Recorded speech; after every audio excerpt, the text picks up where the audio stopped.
Hello everyone and welcome back to Let's Play Final Fantasy VII. In the last part, we reached Rocket Town after finally ending our Shinra Manor stuff and heading through Mount Nibel, and we tried to get the Tiny Bronco so we could head across the sea, but the owner Sid said no. And Sid said no. He said no. Are you out of your damn mind? Oh, and there he is right there.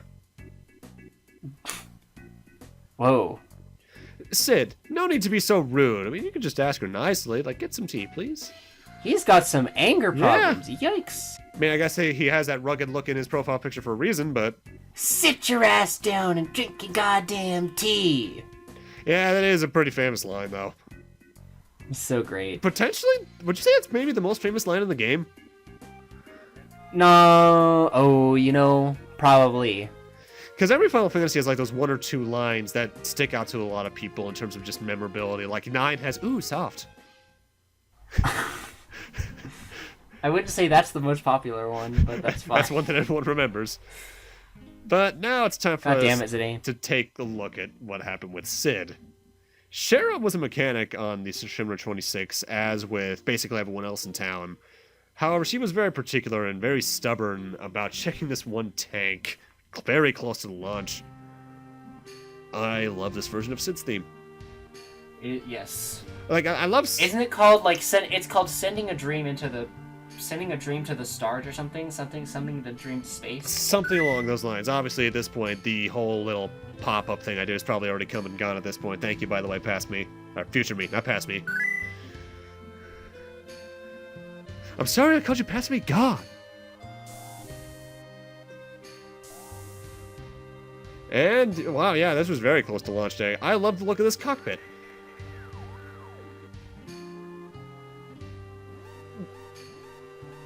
Ah, great.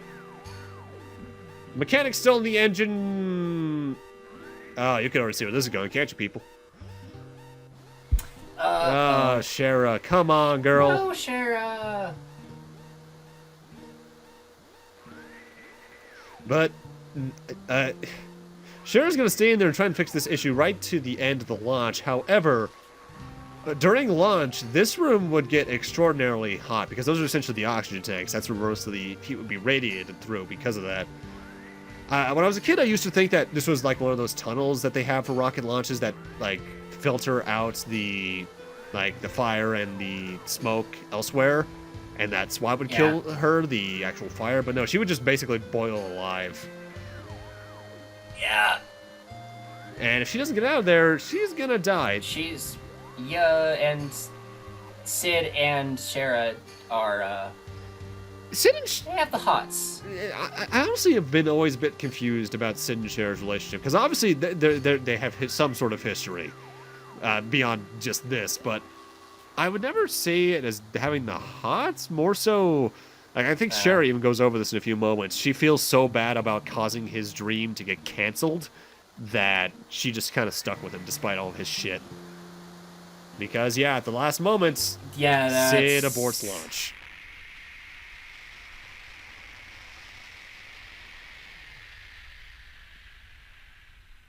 Doink. I'm sure we could use that again. Nothing's bad about that. Except... maybe not. How is it balanced? Magic. And yeah, because look, there's no town there. So yeah, Rocket Town came about after. Yeah, Rocket Town came after. And look at all that deforestation. I mean, they had to build the houses out of something. Stone. True, but that way fire wouldn't be like completely insane. Like, why would you build wood houses right next to a rocket that might launch eventually again? Good question. Although, as Shara just brought up, after that failure of a launch, Shinra basically scaled back and almost canceled the entire space division. It's still there, but it's very bare, and it doesn't help that their boss is Palmer. Gross. Palmer is the worst thing about Shinra. And I hate many things in Shinra, especially one specific character who I love beating the crap out of in Disc 2. Ooh, I know the exact thing you're talking about. Lard and tea. Okay, you had the sugar and the honey. That's nice. But lard, man, come on.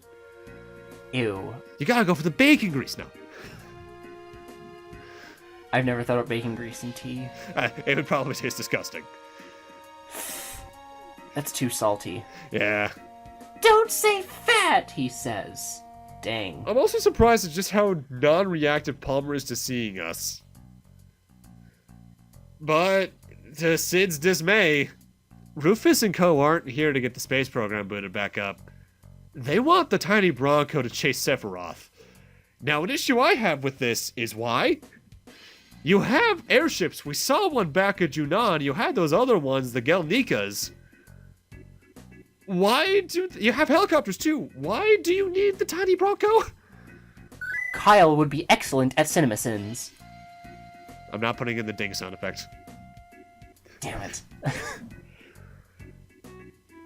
That's another series I can never quite get into. Oh my god, I love it. Watching them tear apart Infinity War was fun. And when we come back in, it turns out Palmer's trying to steal the Tiny Bronco, and here we have him outside as our next boss fight. Palmer, first off, is not much of a fight at all, honestly. He's pretty pathetic. 6,000 HP, 1,800 XP, 98 AP, 5,000 gil. He'll drop an Eden Code upon death, and the most dangerous thing about him is that he has access to all 3 of the main level 2 spells. However, you can do so much damage to him so quickly that it's not really much of a fight at all. He's also vulnerable to stop and poison. He's also weak to sleep. I think... Like, if you link sleep to your weapon, it does more damage. Yeah, like added effect, it's added like effects, that's the word. This is basically meant to be a joke fight. He does do a bit of damage, though. Yeah, but it's not like the Materia Keeper who had speed to him as well. Palmer's not that fast either from memory. How could you miss such a... Cloud, how could you miss such a big target? With that giant sword of yours. Yeah, but look how spryly he's dancing around. Maybe he was aiming for an arm and he missed. I guess. Bio is probably your best bet for magic attack in this fight, just because even though he's not weak to it, it's getting the potential poison stats on him is pretty good. When he does the butt slap, it reminds me of Kefka in Dissidia. Oh, I can just see the animation in my head. And that's the end of the fight. Oh, what's up, Palmer? Why is the Tiny Bronco even in this fight? For this animation. Haha, you dodged death there, so you didn't get Indiana Jones. However, can a certain superhero save the day? Truckman! Where did that truck come from? Shout out to the debug room that has these things as enemies. Where did that truck come from? I mean, I love that happens, but what?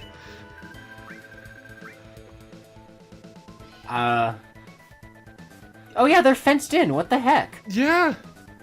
Also, the Eden Coat 7 unlinked slot armor, I think it gives 5 magic, or was it magic defense? I think it's magic.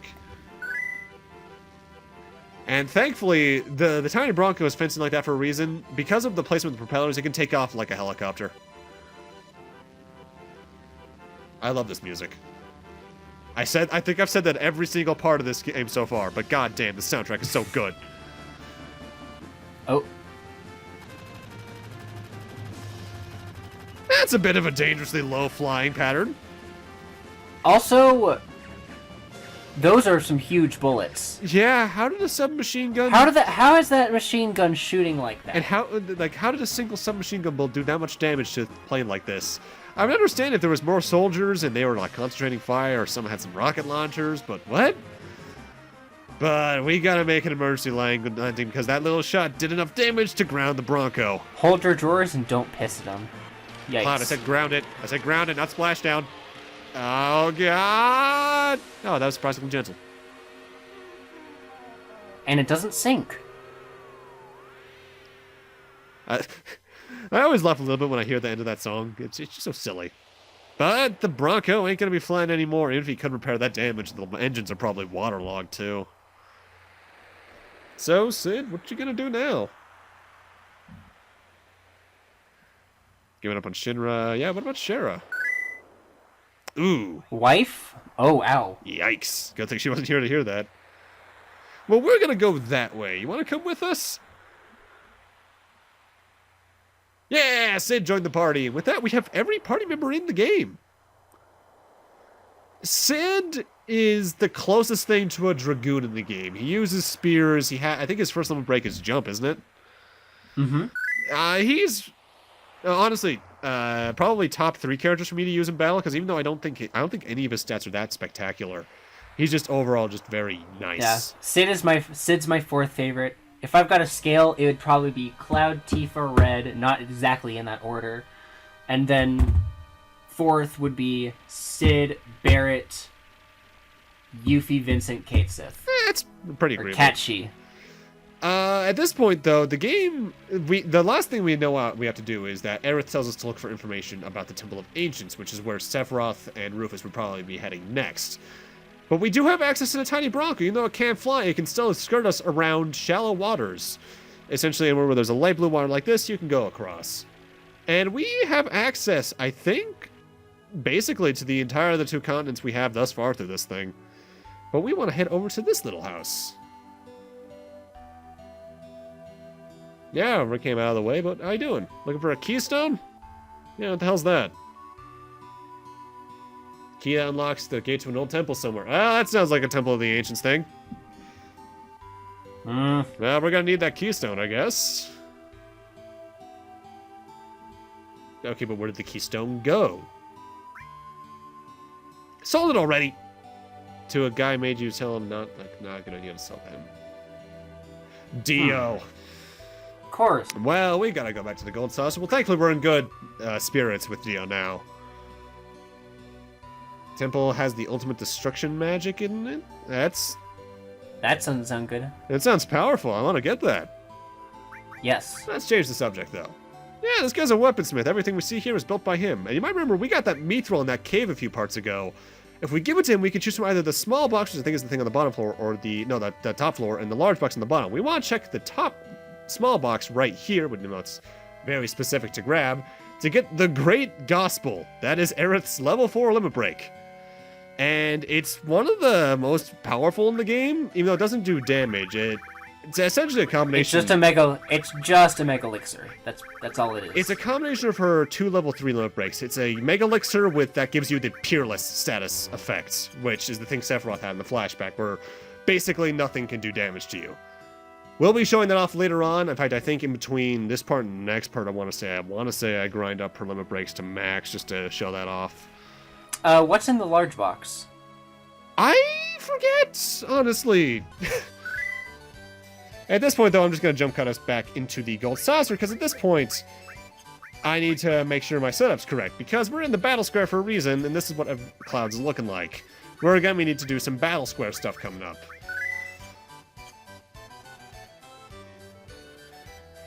Ooh. Too bad you don't have any ribbons. Yeah, but we're not just here to do gold saucer stuff because I want it to be. Obviously, we need to look for Dio anyway. And he isn't here. That's weird. But there's the keystone. It looks kind of just a standard materia. There you are, you weird wrestling Rasputin looking man. Rasputin. I mean, just look at that picture in the background. That's supposed to be him. Yeah, can I borrow this? That is a very muscular Rasputin. Yikes. He doesn't get shot. But yeah, he'll let us have the keystone on one condition: if we participate in the battle square. Now, you don't need to win the battle square. You just need to participate in it. And if you lose, you still get the keystone. However... But if you win, don't you get something good? Yes, we want to win this. And this is, I think, going to be a little prelude to me eventually doing this place later on. I'm just going to fast forward through this and show my best strategy. Trine, Beta are very good for this. Trine in particular just because I think it has... I want to say Trine costs the least. Bio is the thing you want to avoid, so you want to make sure you have the white cape on, I believe, to avoid that. However, I think I didn't for some reason. Don't worry about getting good effects with your reels at the end of everything to get better battle points at this point, because we're going to be leaving this place fairly shortly anyway. At this point, you just want to win. So focus on getting the most helpful one end of battle reels, and you should do fine. That's a zoo. Yeah, and then now it's dead. I also love that Yoshiyuki is just a katana. I love it. Yeah. Actually, kind of the closest thing. Sometimes the best weapons are the most simple design. But for beginning, we get a Choke Feather and a Protect Fist, which do things that will probably come up on screen right now. Yeah, that's nice. It's actually now I think what's kind of funny. Thank you, Future Kyle. Yeah, what he said. It's kind of funny though now I think about it. The Yoshiyuki is essentially the equivalent to Sephiroth's Masamune for Cloud, because it's just a giant katana, and it's just giant in a different way than Sephiroth's. Alright, let's get out of here. What's up, staff member? Tram's out of order. Uh-oh. We're stuck on the saucer. Great. We're stuck! Great. Just great.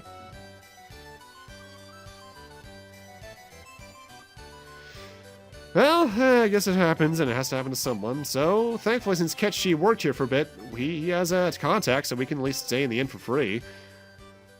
That's really nice. The perks of knowing a cat. Yep.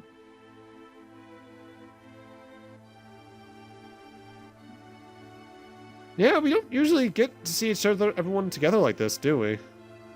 Usually it's just whoever you have in your party. Mm-hmm. And similarly to, I want to say, the calm sequence, we have to give a little story so far segment to the people who most recently joined. And Barrett just doesn't understand everything. This is mostly just so Sid and everyone can understand. And that's actually why I'm skipping through this dialogue a bit more quickly than dialogue otherwise, just because we know what's going on, but just in case you want to read it, it's on screen long enough that you can. Sephiroth's searching for the Promised Land, and probably for one other thing, the Black Materia. Yeah, how many of those black tattoos are there? Or black cape tattoos? Red's number 13. Got it from Hojo. So there's at least 13 black capes. Well, 12, not counting Red. Yeah, wouldn't going after Sephiroth himself just be easier? I mean, I get he's like Superman and everything, but like, we all have special limit break powers of coolness. Limit breaks. But yeah, we're heading to the Temple of the Ancients tomorrow. Red, I doubt you're gonna go mad. Plus, No. you're not human anyway, and it looks like the black capes all are, so it would probably affect you differently even if you were done the segment experiments. Just pet the dog. He'll be fine. Yeah, get him right behind the ear. And That is Sid's something I wish happened more, is that, like, they scratched Red's ear or something. That'd be cute. However, with that out of the way, it's time for a certain sequence. Throughout this entire game thus far, I've been going over relationship values and what adds to who and what with how many. At this point, the date sequence begins. Whoever has the highest amount of points at this point will come in to say hi to Cloud.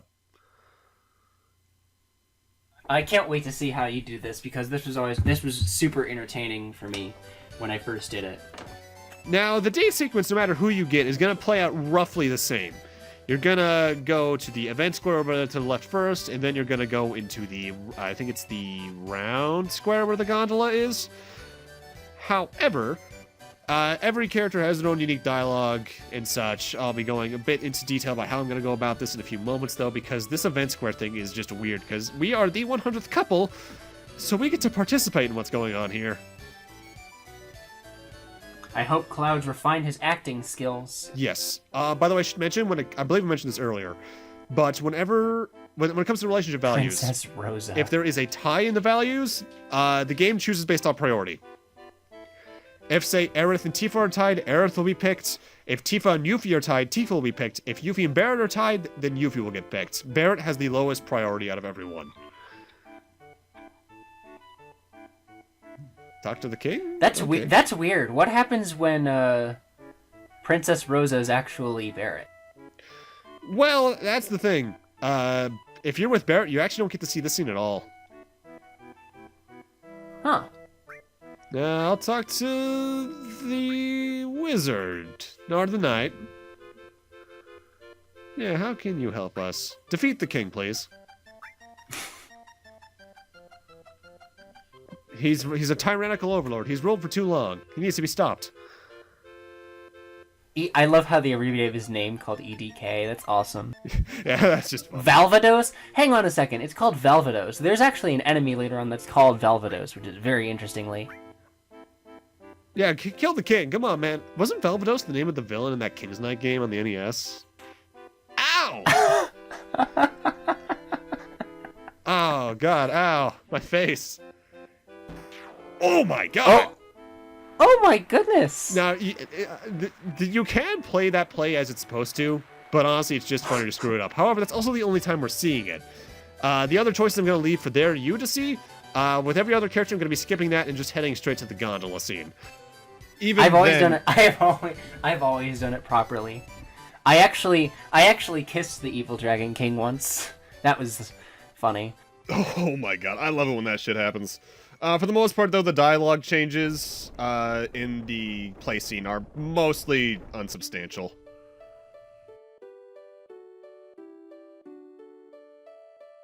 Alright, let's see how this gondola goes. When the gondola, you actually have some control of Cloud. You can use the D-pad to look around, and you're supposed to look, I think it's back to look at all these little FMVs. To the right? I forget. Yeah, you'll figure it out pretty quickly. So, how you doing, Tifa? How's your Oh, wait, never mind. Mine too. Chocobos! Where are the guardrails? That looks so dangerous. The Chocobos know what they're doing. There's also invisible walls. True.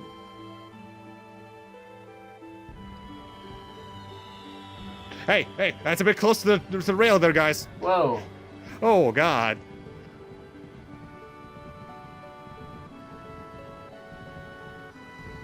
It's fine. How many people have died to that? How many people? How many people have gone deaf? Even better question. They probably have earplugs in or something. True. Yeah, that is pretty out there, Tifa. Oh, what's up? Oh.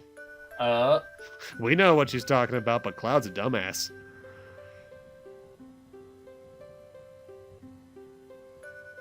Tifa, stop being cryptic. She is right, though. Timing is everything.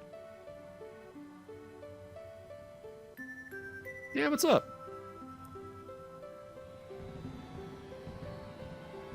Ah, she got fireworked anime screwed. Oh. God damn.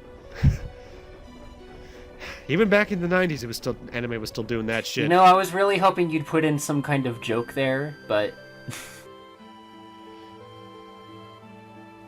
oh well. Yeah. Yeah, we should be getting back. And now it's time for us to take a look at all the other gondola sequences. Wait, never mind, forgot about this. Oh, what? Kitschy, what are you doing, man? I mean, I love your theme song. It's all sorts of swagalicious, but... I just said that, didn't I? the Keystone? Hey, what? Bad kitty. Give me back the shiny thing. It's my shiny thing. Also, you can't chase him, actually. You can't, like, actually get to him, can you? No. He's always a bit faster? I think even in the tasks he managed... Like, if there's a test in this game, I think he would probably still manage to outspeed you. That sucks. He does follow the same pattern every time, though, so there's at least that.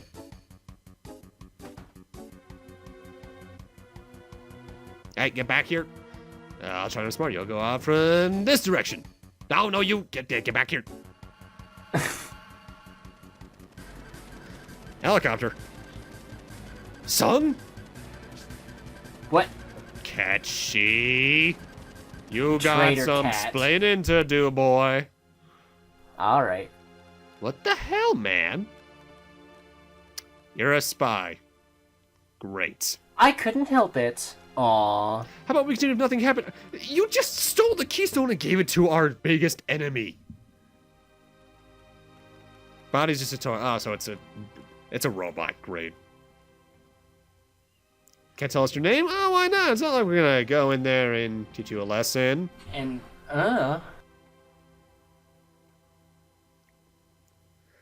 But Ketchi, something's bothering him about the entire Shinra way of life versus Avalanche's. There's just something about us that makes him feel uneasy about his actual situation. Oof, once a spy, always a spy. I mean, can you blame her at the moment? Listen to what? Oh God, Marlene. Oh, blackmail. You dirty little shit.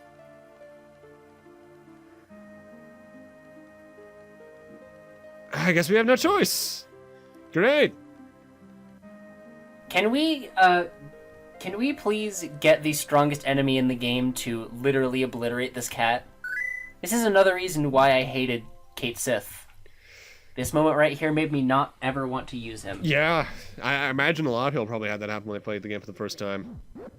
At this point, though, we can check this to get an elixir with what sounds like a slowed-down Kefka laugh, even though I don't think it's actually a slowed-down Kefka laugh.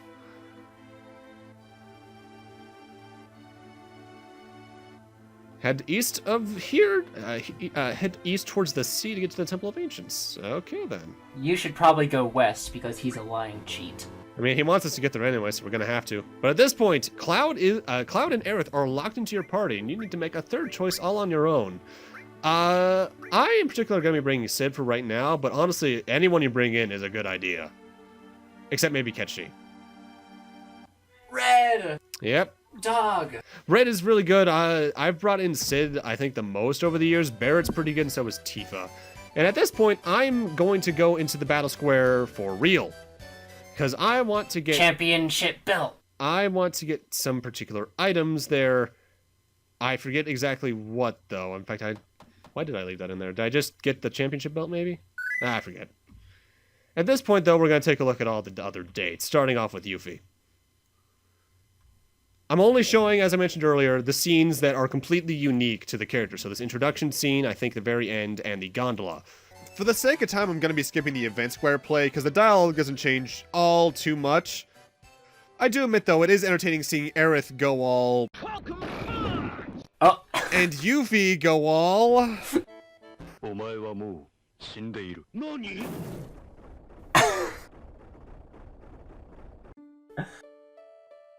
It's funny seeing Aerith go like that and Yuffie go like that. Well, Yuffie less so than Aerith, because Aerith is like the kick-ass little princess.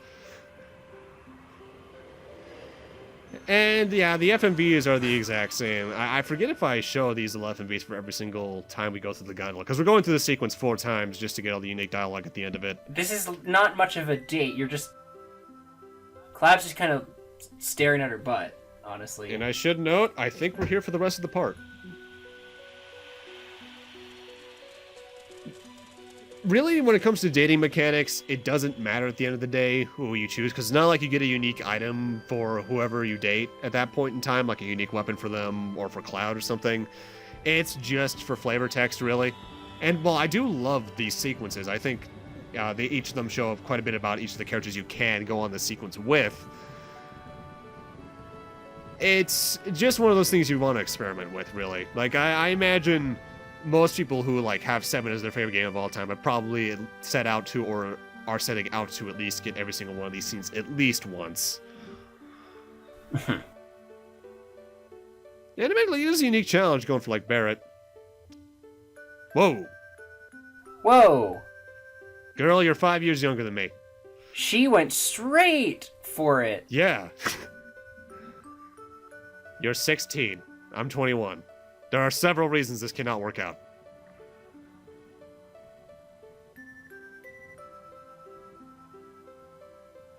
Yeah, I think I'm just gonna pull the Squall card. I could just die.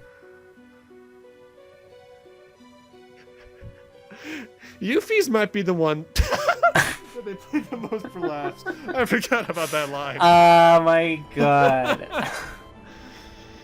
God, I love Cloud and 7. I hate what they did with him in the other stuff, especially Kingdom Hearts. Edgy. Yeah, I can understand it to an extent in Kingdom Hearts, because like a character and like personality-wise and literal design-wise. They designed Cloud to be part Vincent, because Vincent was also set to appear in Kingdom Hearts. But then after that, they just kind of set that edgy personality in. Next up is... I forget, is this Aerith or Barrett? Oh, it's time for Aerith. I can't wait to see Barrett's, because I've never seen it before. Oh, you've never seen the Barrett date? Oh, you're in for a treat. Well, not a real one. Oh, boy. I should note, though, because we just finished up the Yuffie stuff.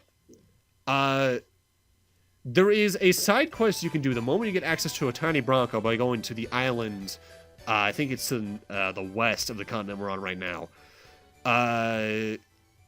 You'll know you're there because it's a very mountainous island.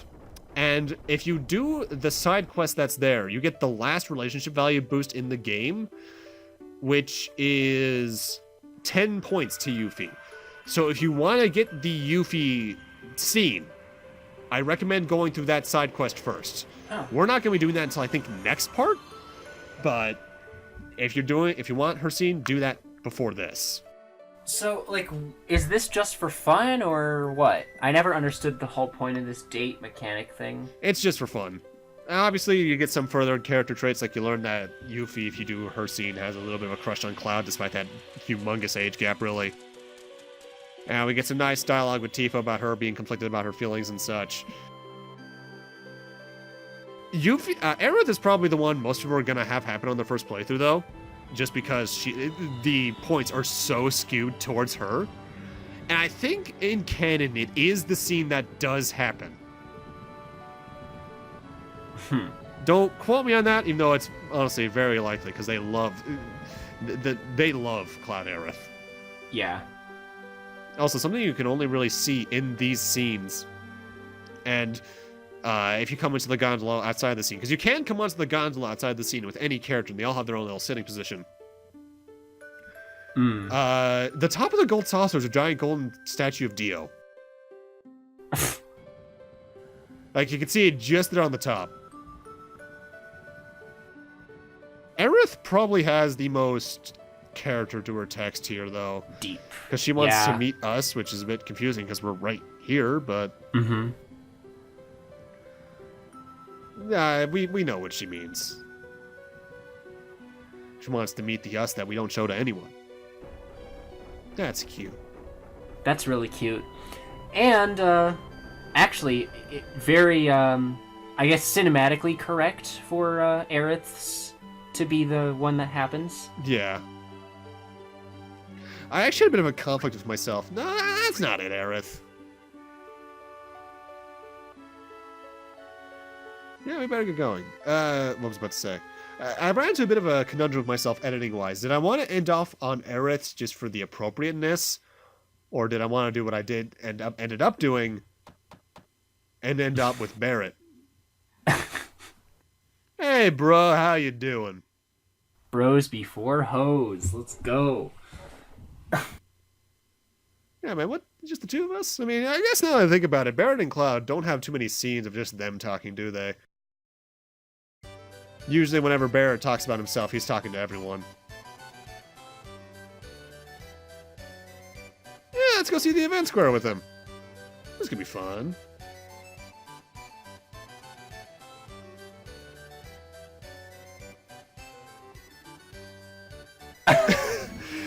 Whoops. Yeah, if you're with Barrett, you do not get to see the event square scene at all, which it makes me wonder if that's what speedrunners do, honestly. Try to get Barrett. Yeah, because that's a good, like, 2 minutes skipped.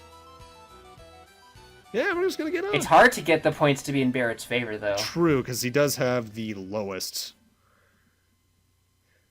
I mean, I guess I probably could just take a look at that one GDQ run of Final Fantasy VII with those 3 dudes, but God, that's a good speedrun.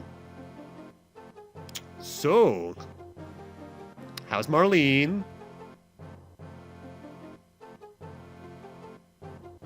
The difference in their heights is bothering me. You know this is meant to be for last when they're just playing Barrett's theme. So, how about that weather, huh?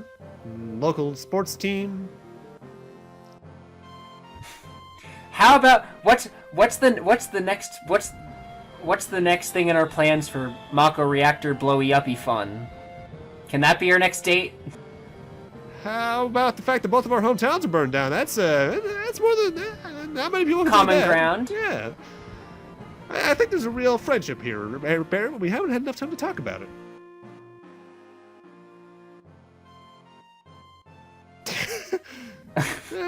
Man, not having fun. Which one of you have asked?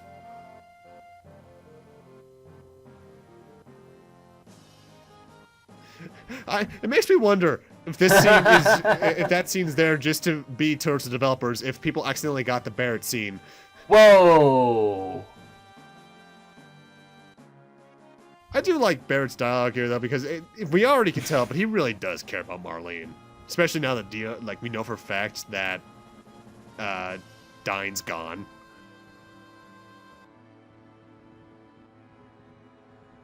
A foo. Hang on a minute. They didn't edit out that shit right there. Yeah. Oh god, Barrett! This is a small gondola. No.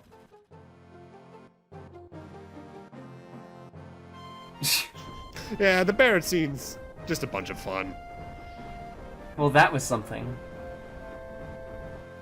I think my favorite part about that entire scene, I mean, obviously we were like making fun of it while we were watching it, is that prior to the fireworks scene, they don't say a word to each other. And I figured just for the case of it, I might as well show what Barrett says about the Marlene thing. Yeah, we get some nice unique dialogue there. I figure at this point Barrett would have already shot bullet holes in this thing, but Mm-hmm. I guess the potential threat to her is too much for him.